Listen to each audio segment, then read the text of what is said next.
Iraq returns to the World Trade Organization 14 years after its expulsion. January 15, 2024. Iraq is preparing for a major change in the file of trade with the countries of the world and is preparing to exceed the limits set for Iraqi goods, with its return to the World Trade Organization 14 years after it was expelled as a result of its failure to adhere to the organization's meetings.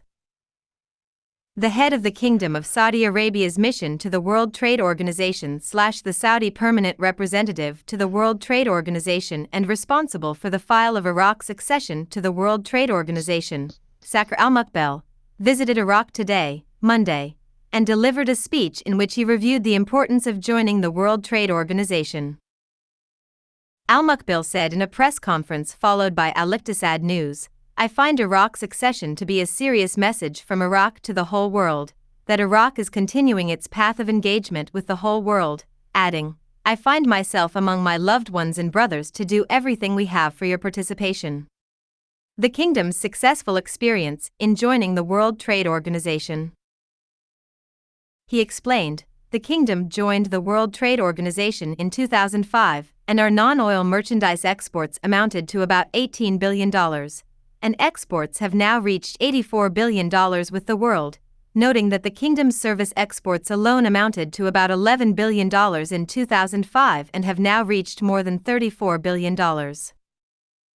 He pointed out that these achievements depend on Iraq's signals to join and accelerate its pace to find Iraq in its usual position and as one of the largest economies in the Arab region and the Middle East.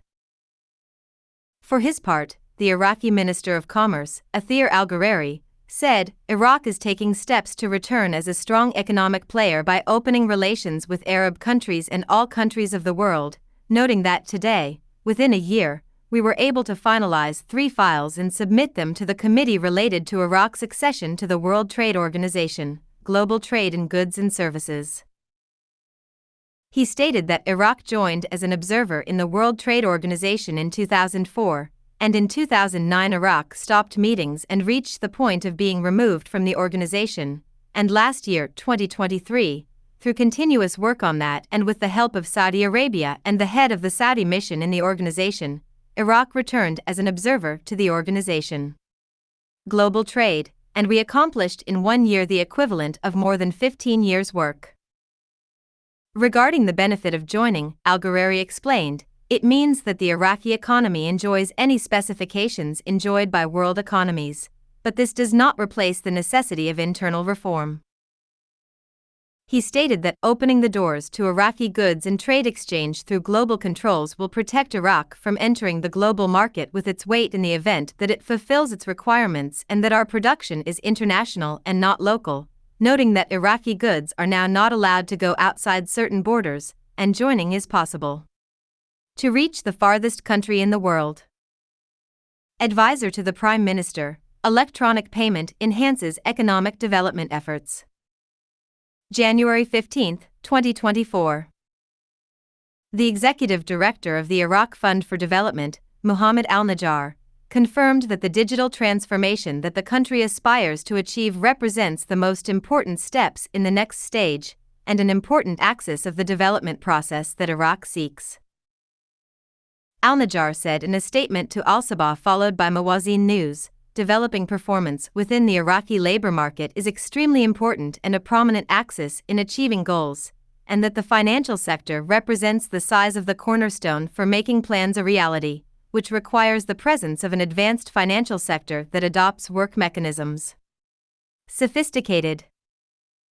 Al-Najjar explained that the presence of an advanced financial sector that relies on advanced financial transactions is an attractive element for specialized global efforts, especially since the Iraqi labor market is vast and accommodates great local and international efforts.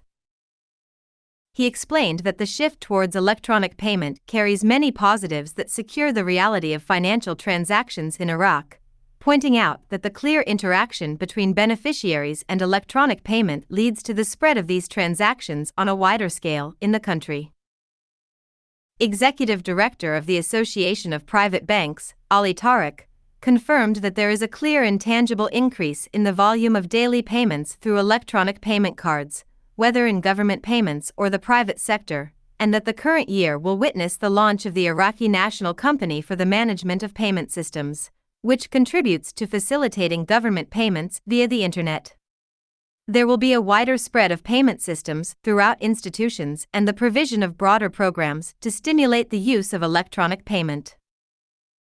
He said that the directions of the government and the central bank provide a historic opportunity to stimulate and use electronic payment, as these trends witness a clear focus in the issuance of many decisions that serve to accelerate its use in a way that ensures expansion of its adoption, pointing out that Iraq is witnessing for the first time decisions that serve the electronic payment process in the presence of an infrastructure at the central bank, the banking system, and electronic payment companies.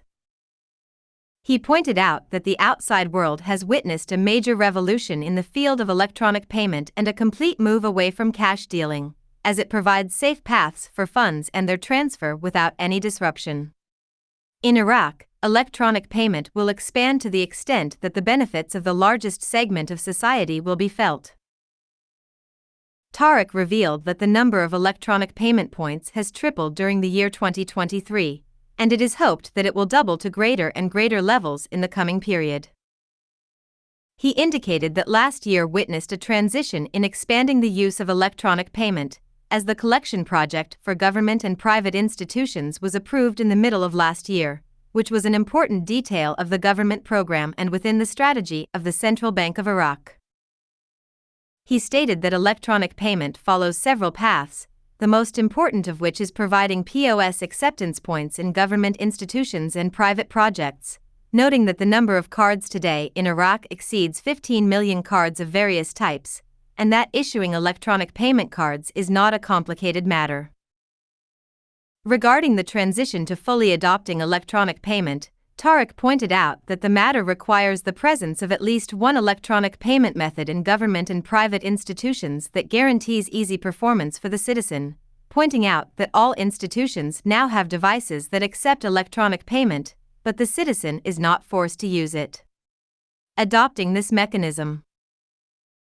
He pointed out that the most important challenges facing this matter are the need for broad education campaigns for all segments of society in order to achieve the widest spread after knowing the benefits obtained through electronic payment, which greatly reduces corruption and provides safe transactions. As for the advisor to the international smart card company, Ghazi Al-Kanani, he stated that the reality of electronic payment in Iraq is expanding greatly and the citizen is interacting with the services provided, especially with the continuous updating of products that have come to touch the citizen's life and provide him with what meets his needs. He pointed out that the continuous development of electronic payment mechanisms and achieving universality in providing products represents a fundamental goal, as the global electronic transactions market is witnessing rapid and continuous developments, and work is continuing to benefit from these developments that contribute to the creation of new and important products. He stressed that the government's directives and the instructions of the Central Bank of Iraq support the process of transitioning to cash transactions, as they provide safe services and a clear flow of money paths, noting that developing the reality of electronic payment in Iraq represents an important step in support of achieving economic advancement. A Kurdish MP calls for amending the budget law to solve financial problems with the region. Today 12:20. The representative of the Patriotic Union of Kurdistan, Sarwa Muhammad Rashid, stressed on Monday the necessity of amending the budget to guarantee the entitlements of Kurdistan region employees to transfer them from actual spending to governing expenditures. Rashid said in an interview with the Al-Maluma agency that amending the budget will contribute significantly to resolving the financial problems between the region and the center, noting that there is a trend after the election of a new Speaker of the House of Representatives to work on amending the controversial points, whether related to the schedules or the disputed articles in the budget. She explained that the living situation is not good for the employees of the Kurdistan region as a result of the delay in their salaries, which requires reaching an agreement to solve the problem of the salary crisis. The representative of the Kurdistan Democratic Party, Sharif Suleiman, confirmed earlier that the Kurdish delegation in Baghdad had received promises to pay the monthly salaries of the employees of the Kurdistan region, pointing out that resolving the crisis in the salaries of the region's employees requires amending basic items in the budget. Amending the Constitution must be according to the principle of gradualism within stages. January 15, 2024. Baghdad/al-Masala al-Hadith, advisor to the Prime Minister for Constitutional Affairs, Hassan al-Yusari, on Monday, January 15, 2024, revealed a new and different vision for amending the Constitution, which included staying away from issues of political conflict, while noting that it was well received by most political blocs. Al-Yusari said in a press statement followed by al-Masala that Prime Minister Mohammed Shia al-Sudani adopted the draft amendment to the Constitution, especially since it was approved in 2005, and the Iraqi mentality, both at the political and parliamentary levels and public opinion, differed and included changing many opinions and ideas. He explained that the Constitution is not written and is eternal, so it must be amended at a certain stage, indicating that the Constitution upon its adoption required an amendment to it, and in the past there were two experiments to amend it, the first in the year 2006 until 2009, and it was called the Constitution Review Committee, but because there were severe disagreements at the time and the project was not completed. He added that the second experience was in the year 2019 under the government of Adel Abdul Mahdi. The project to amend the Constitution was adopted by the Presidency of the Republic and the House of Representatives, and after the demonstrations took place, the amendments did not see the light of day and thus the project was stopped for the second time. He pointed out that what is proposed now differs from the previous two projects, as it includes a different vision and mentality than before, ruling out the idea of completely amending the articles of the Constitution from Article 1 to Article 44. He continued, "We must benefit from previous experiences, in addition to emulating the influence of developed countries such as America, Switzerland, Germany, Australia, Spain, and Canada, as those countries made an amendment to parts of the Constitution and not in its entirety, noting that there are critical issues and making an amendment to them will lead to political conflict, so it must then avoid it." He pointed out that amending the Constitution must be in accordance with the principle of gradualism within stages, so that the texts agreed upon by everyone on the necessity of amending them are amended, such as Article 76 and the article related to choosing the President of the Republic. The meaning of the largest bloc, which is meant by a majority in choosing the President of the Republic, must be clearly defined. What is meant by two-thirds, those present or the total number, in addition to redrafting some provisions of the Constitution, especially with regard to independent bodies and which entities are not affiliated with a ministry, in addition to reconsidering transitional justice institutions. He continued, "This vision was presented to the leaders of the Shiite and Sunni political blocs and received approval, and a movement is underway to present it to the Kurdish political bloc." Advisor to the Prime Minister, a new and different vision for amending the Constitution. Monday, 15 January 2024. The Prime Minister's advisor for Constitutional Affairs, Hassan al-Yusari, announced today, Monday, a new and different vision for amending the Constitution, which included staying away from issues of political conflict, while noting that it was well received by most political blocs. Al-Yusari told the official agency, Prime Minister Mohammed Shia al-Sudani adopted the draft amendment to the Constitution, especially since it was approved in 2005, and the Iraqi mentality, both at the political and parliamentary levels, and public opinion, differed and included changing many opinions and ideas. He explained, "The Constitution is not written and is eternal, so it must be amended at a certain stage," indicating that the Constitution, when it was approved, required an amendment to it, and in the past there were two experiments to amend it, the first in the year 2006 until 2009, and it was called the Constitution Review Committee. However, due to severe disagreements at the time, the project was not completed. He added, "The second experience was in the year 2019 under the government of Adel Abdul Mahdi. The project to amend the Constitution was adopted by the Presidency of the Republic and the House of Representatives.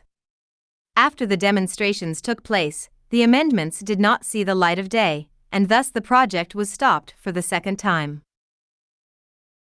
He pointed out that what is proposed now is different from the previous two projects, as it includes a different vision and mentality than before, ruling out the idea of completely amending the articles of the Constitution from Article 1 to Article 44. He continued, "We must benefit from previous experiences, in addition to emulating the influence of developed countries such as America, Switzerland, Germany, Australia, Spain, and Canada, as those countries made an amendment to parts of the Constitution and not in its entirety, noting that there are critical issues and amending them will lead to conflict. Politically, it must be avoided."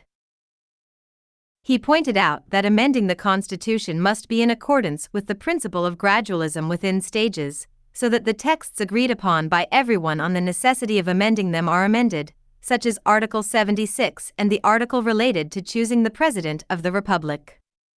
It is necessary to specify in an explicit text the meaning of the largest bloc, which is meant by a majority to choose a president.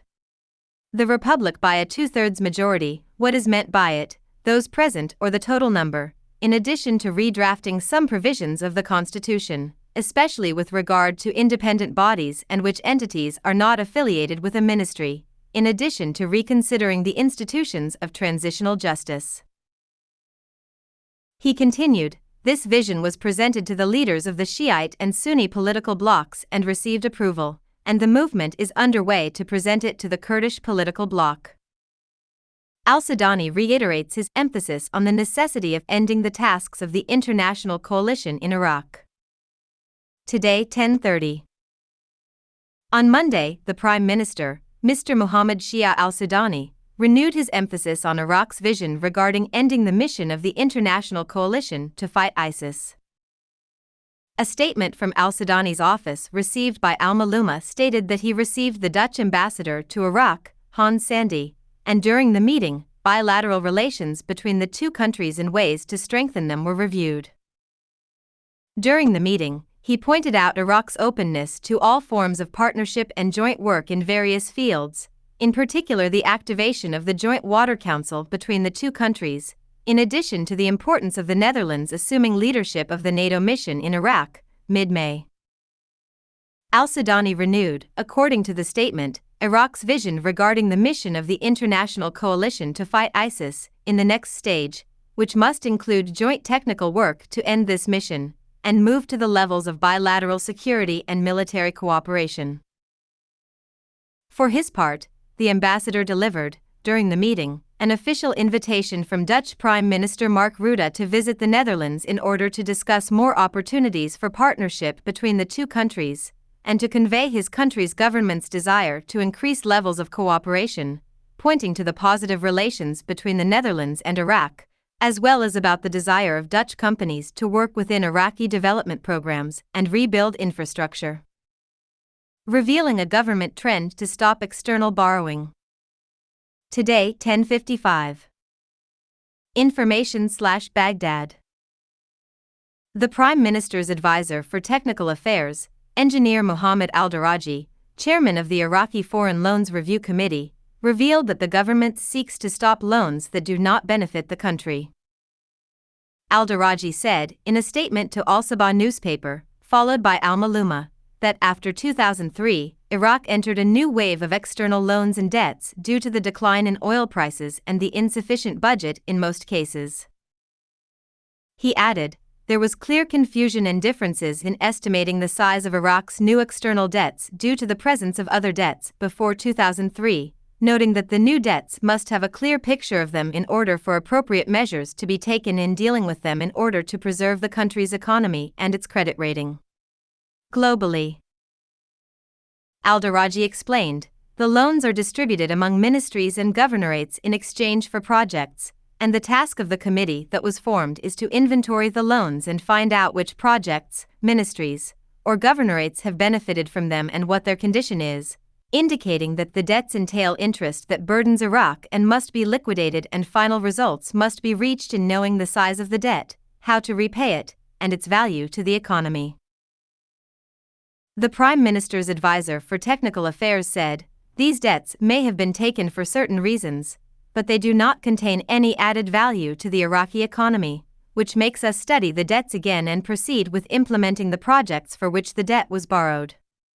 If they are useless, they must be stopped. And return the debts to improve Iraq's financial position internationally. It is noteworthy that external foreign loans to Iraq are estimated at $25 billion, so the formation of this committee comes after these loans burdened the country during the past 20 years. Sudanese leaves Baghdad for Switzerland to attend Davos Forum. January 15, 2024. Shafaq News/Iraqi Prime Minister Mohammed Shia al-Sudani on Monday left the capital Baghdad for Switzerland to participate in the 54th Davos Economic Forum. His media office said this in a brief statement that was reported to Shafaq News. Earlier, a government source told Shafaq News that the Sudani will participate in the World Economic Forum in the Swiss city of Davos in its 54th edition, which will begin its work on January 15. This year's Davos edition carries the slogan Restoring Confidence, and will focus on the conflict in the Gaza Strip along with issues of global concern, such as climate and artificial intelligence. The forum is supposed to see the participation of heads of 100 governments and representatives of 1,000 international organizations. Most notably, artificial intelligence and the Gaza war. What are the dominant files on the Davos 2024 agenda? January 15, 2024, 6:10. The 54th edition of the World Economic Forum begins today in the Swiss resort of Davos and continues for 5 days, as it includes the most prominent world leaders under the slogan Rebuilding Confidence. Its agenda includes topics ranging from geopolitical turmoil to obstacles to the growth of the global economy. At a time when the world is witnessing a devastating war in Gaza and Ukraine, as well as the prospects and dangers of artificial intelligence and climate change. Earlier today, Prime Minister Mohammed Shia al-Sudani headed to Switzerland to participate in the Davos Economic Forum. The energy transition is in the hands of major economies. Weeks after the COP28 summit in Dubai achieved a breakthrough on more than one climate front, the Davos Forum comes to once again shed light on combating climate change, which it describes as a difficult journey, focusing on the shift towards renewable energy. According to the World Economic Forum 2024 report, demand for fossil fuels will reach its peak by 2030, and renewable energy sources will overtake coal as the main source of electricity by 2025. Also, solar energy is likely to dominate electricity markets in the coming period, while solar and wind power each generate more than 10% of total electricity and represent about 75% of new power generation capacity. At the country level, the World Economic Forum believes that the pace of energy transformation will be largely determined by major economies such as China, the United States, and the European Union, which are the largest exporters of greenhouse gas emissions in the world, and it is expected that emissions in China will reach their peak by 2030. Artificial intelligence, a double-edged sword. The year 2023 witnessed a boom in the field of generative artificial intelligence, pushing it to become a top priority in the world of economics, business, and technology. But despite its rapid spread, the forum believes that investing in human capital must remain a priority. As the world continues to embrace the transformative power of AI, the need for individuals to acquire new skills has become increasingly urgent, a technological shift that highlights the growing gap between those who have access to AI skills and those who do not. Executives globally estimate that 40% of their workforce will need to reskill within the next 3 years to match new AI applications. Although this percentage may seem large, the demand in today's workforce represents an opportunity to enable a new group of people to enter desirable jobs that rely on AI skills. There is no doubt that this technology has many benefits, from diagnosing diseases to predicting earthquakes, but potential malfunctions are possible, and here the presence of the human element seems essential to direct how artificial intelligence and its technologies are used, according to the Davos report. Imminent risks, most notably misleading information. 10 risks will be discussed by the conference, topped by misleading and false information, followed by extreme weather conditions, societal polarization known as the phenomenon of populism, lack of cybersecurity, armed conflict between countries, lack of economic opportunities, inflation, forced displacement, economic contraction, and pollution. The rise in the spread of fake news is at the forefront of concerns among the participating crowd, according to a survey, which indicates the continued dominance of political risks at the summit that will be held in the Alps, as the widespread use of misleading and false information undermines the legitimacy of newly elected governments, fuels violent protests, and may promotes terrorism, according to the forum. Who will participate in the conference activities? This year's edition involves more than 300 public figures, including more than 60 heads of state and government. Among the participating political leaders are the presidents of the European Commission, France, Poland, Serbia, Ukraine, and Argentina, along with the prime ministers of China, South Korea, Spain, Qatar, Iraq, and Jordan. After the previous edition carried the slogan "Cooperation in a Fragmented World," this year's edition comes under the title "Rebuilding Trust," including consolidating the principles of transparency, consistency, and responsibility. Does the conference represent an opportunity for the Ukrainian peace map? Ukraine is seeking to capitalize on the annual gathering of political and business leaders in Davos this week to renew support and draw more attention to its battle with Russia. Ukrainian President Volodymyr Zelensky, who continues to promote Ukraine's 10-point peace formula, is expected to attend part of the forum to hold bilateral meetings and deliver a speech that will be watched. Switzerland will also host roundtables for investors and executives, focusing on post-war reconstruction and the use of frozen Russian assets. This comes amid worsening global crises, most notably Israel's war in Gaza, the Houthi group's attacks in the Red Sea that have turned global trade upside down, and the possibility of Donald Trump winning another term in the presidential elections that will be held later this year. What did the last forum achieve? The Davos Forum launched a number of initiatives over the past year, including employing more than 54,000 refugees through the Refugee Employment Alliance, using artificial intelligence to predict global forest fires in light of their high cost that exceeds $50 billion annually, and launching an alliance to improve air quality through chains. Global supply. At a time when 99% of the world's population lives in places where pollution levels exceed the safe limits of the World Health Organization. Also, last year, the forum continued its contribution to the Global Alliance to enhance competitiveness in the trade of agricultural and food products in developing and least developed countries. The alliance succeeded in implementing 14 projects in this framework. It also launched an initiative to finance renewable energy projects in some emerging and developing economies such as Brazil and India, Indonesia, and South Africa. Stations from Davos over 5 decades. The forum was founded in 1971 by German economics professor Klaus Schwab as a non-profit organization under the name of the European Governance Forum. Later, in order to reflect the comprehensiveness of its global outlook, the forum changed its name to the World Economic Forum with the beginning of the end of the Cold War in 1987.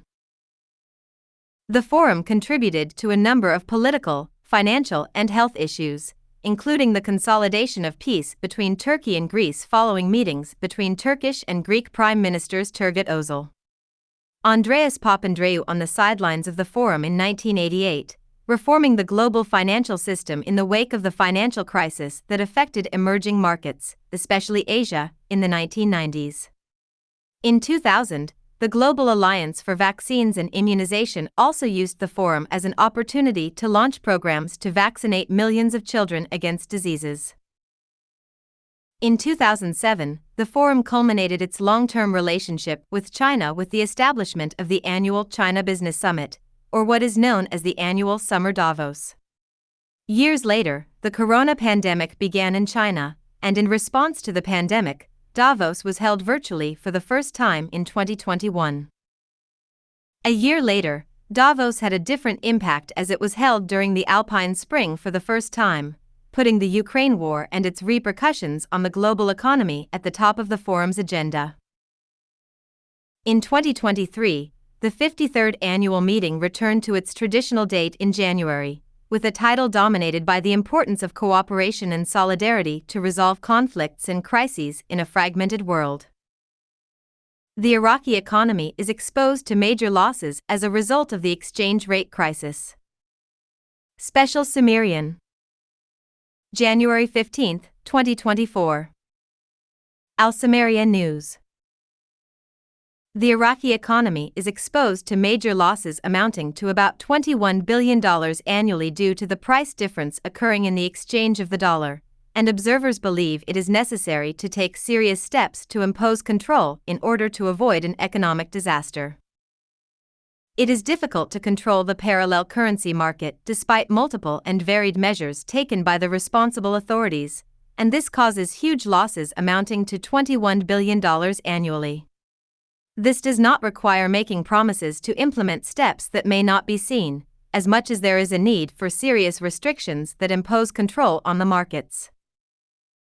Dollar exchange rates in Monday transactions. Today, 11:36. The IQ News website publishes the exchange rates of the dollar against the Iraqi dinar on a daily basis and according to the variables of the currency exchange market in the capital, Baghdad, and the country's governorates. $100 equals 152,200 Baghdad. $100 equals 152,300 Basra. $100 equals 152,250 Erbil. $100 equals 152,400 Kirkuk. $100 equals 152,300 Sulaymaniyah.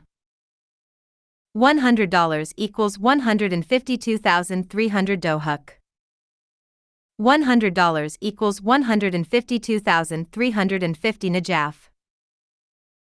$100 equals 152,300 Mosul. It is noteworthy that the exchange rate of the dollar in Iraq is 132,001 dinar for every $100, according to the official central bank rate, but the sale of the dollar in parallel markets and its smuggling caused the exchange rate to rise to more than 160,000 dinars.